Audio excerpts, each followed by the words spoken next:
एक मिनिट थांबा. लिंक येऊ देतो. हां येऊ द्या म्हणलो की मग नंतर त्याला जाणार नाही माझा टेन्शन नको झोपू पण काय आहे.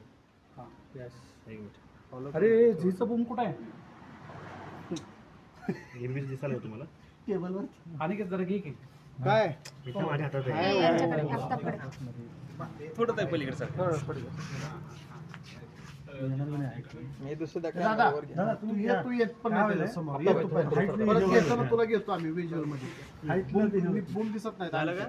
जर बूम खाली कसं अनिकेत बूम खाली गेला दिसत नाही बूम सरळ घे. ताई खरं तर आज तुम्ही उमेदवारी अर्ज जो आहे तो दाखल केलेला आहे अनगर नगरपंचायतीच्या नगराध्यक्षपदासाठी. काय नक्की परिस्थिती होती, कारण पोलीस संरक्षण घेऊन तुम्हाला तिथे जावं लागलं काय? लोकशाहीमध्ये निवडणूक लढण्याचा अधिकार सर्वांना आहे. मी गेली 3 ते 4 दिवस झालं प्रयत्न करत होते.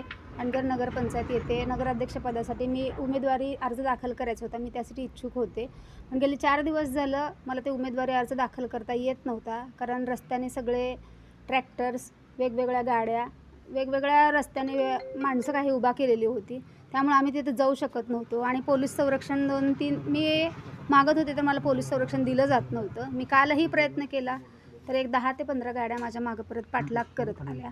त्यामुळं काल मी police station, Mohol police station येथे खूप त्यांना विनवणी केल्यानंतर आज PI सर हेमंत शेंडगे यांच्या नेतृत्वाखाली त्यांनी भरपूर मला सहकार्य केलं. त्याबद्दल हेमंत शेंडगे सर तुमचे खूप खूप मी आभारी आहे की त्यांनी पोलीस संरक्षणाचा ताफा आम्हाला दिला आणि आम्ही सुरक्षितरित्या तिथं गेलो. तिथे आम्ही उमेदवारी अर्ज दाखल केला आणि तिथून आम्ही व्यवस्थित शेंडगे सरांच्या नेतृत्वाखाली आम्हाला व्यवस्थित इथं पोहोच केलं गेलं. त्यांचं असं मत आहे, म्हणजे राजन पाटलांचं असं मत आहे की बाबा त्यांनी नगरसेवक पदासाठी जर का विचारणा केली असती आम्हाला तर आम्ही बिनविरोधपणे त्यांना निवडून दिलं असतं. मात्र हा सगळा पब्लिसिटी स्टंट जो आहे तो त्यांनी केलेला आहे, अशा पद्धतीचं त्यांनी उत्तर दिलेलं आहे. पब्लिसिटी स्टंटचं काय, तसं त्या मानानं जर पाहिलं तर माझा प्रभाग 4 नंबर जरी म्हणलं तर तो अनुसूचित जातीसाठी पडलेला होता. मग मी तिथून नगरसेवक कसे होणार होते? आणि दुसऱ्या त्या वॉर्डमधून जर मी भरायचं म्हटलं माझ्या वॉर्डमधून तर मला सूचक आणि अनुमोदक कुणीही नव्हते. नगरसेवकासाठी 2ची गरज असते. माझा मुलगा एकटाच सूचक आहे. नगराध्यक्षपदासाठीच्याच इच्छुक मी होते, नगरसेवकासाठी नव्हतेच. त्यांचं असं म्हणणं आहे तुमची जर इच्छा असती तर गावातलं कोणीही माघार घेतली असती आणि आम्ही त्यांना पाठिंबा देऊन त्यांना मग त्यांनाच म्हणणं तसं आहे तर त्यांनी प्रत्येकाला मुलगी सून वगैरे म्हणतात ना, तर मलाही मुलगी मानून स्वतःच्या सुनेचं घेतलं असतं त्याने अर्ज माघार आणि मला द्यायचं होतं नगराध्यक्षपद. नगरसेवक का, मी पण पाटलाचे होते ना, मला नगराध्यक्षपद द्यायचं होतं त्यांनी मुलगी समजून. त्यांचं असं म्हणणं की गावात कुठलीही दहशत नाही आहे, लोकशाही पद्धतीनं सगळा गावचा कारभार चालतो. त्यांचं तसं म्हणणं आहे. तर आता ते गेली 2 वर्ष झालं ते काय काय ते तुम्हाला माहिती आहे, तर ते सांगणं काय उचितच नाही ना. तर आता तुम्ही खरं तर अर्ज दाखल केलेला आहात, एवढ्या सुरक्षेच्या यंत्रणामध्ये जाऊन तुम्ही अर्ज दाखल केला, म्हणजे अर्ज दाखल करण्याची प्रक्रिया एवढी मोठी, पुढं अर्ज हा टिकेल का, एक पहिला प्रश्न. आणि दुसरा, टिकल्यानंतर निवडणूक लागल्यानंतर प्रचार कसा करणार आहात, गावात अशा सुरक्षा यंत्रणेमध्ये जाऊन प्रचार करणार सगळा? तसं सुरक्षा यंत्रणा परत मला प्रचाराच्या वेळेस मिळेल की नाही ते आता मी सांगू शकत नाही, पण बघते मी, प्रयत्न करते आता माझ्यापर्यंत मला कसा प्रचार करता येईल. त्यांचं असं मत आहे की 2पेक्षा तिसरं मत सुद्धा आपल्याला पडणार नाही, केवळ निवडणूक लादण्याचा हा प्रकार आहे.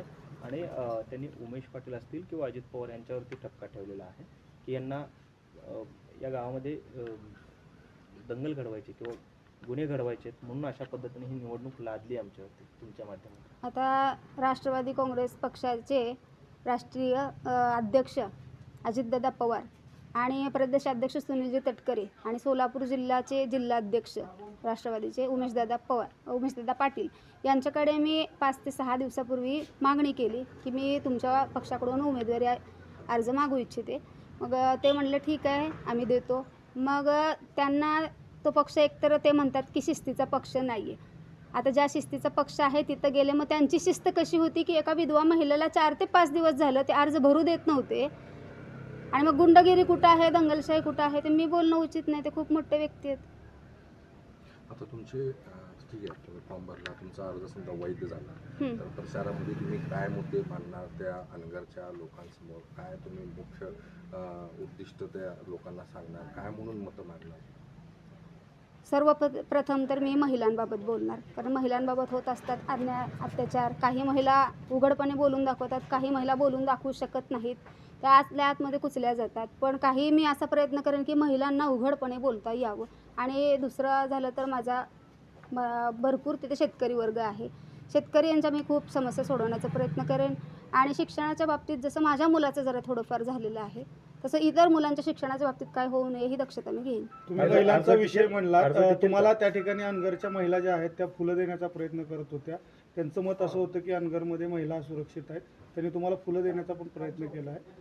काय मग काय त्या महिलांनी मला फुलं देण्याचा प्रयत्न केला, मी त्यांचा खूप आदर करते, पण ताई थोडीशी मी तुमची माफी मागते कारण आम्हाला जरा थोडीशी विनंती केली गेली होती की थांबायचं नाही मॅडम, पटकन आपण जायचं पुढं असा आम्हाला आदेश होता, त्यामुळे आम्ही त्यांचा स्वीकार करू शकलो नाही, त्याबद्दल दिलगिरी व्यक्त करते. नाही पण अर्ज टिकेल असं वाटतंय तुम्हाला आत्ता या क्षणाला? आता आपण तर बघा कायदेशीररित्या प्रत्येक जे प्रक्रिया होती ती तर मी पूर्ण केलेली आहे. आता त्याच्यामध्ये जर काय गहाळ वगैरे झालं, काय चूक तर होईल असं आम्ही केलेलंच नाही आहे. आता ते व्यवस्थित केलं बघ, आता निवडणूक अधिकारी ठरवतील आता ते. धन्यवाद. लोकशाही मराठी ऐका, पहा, जागरूक रहा.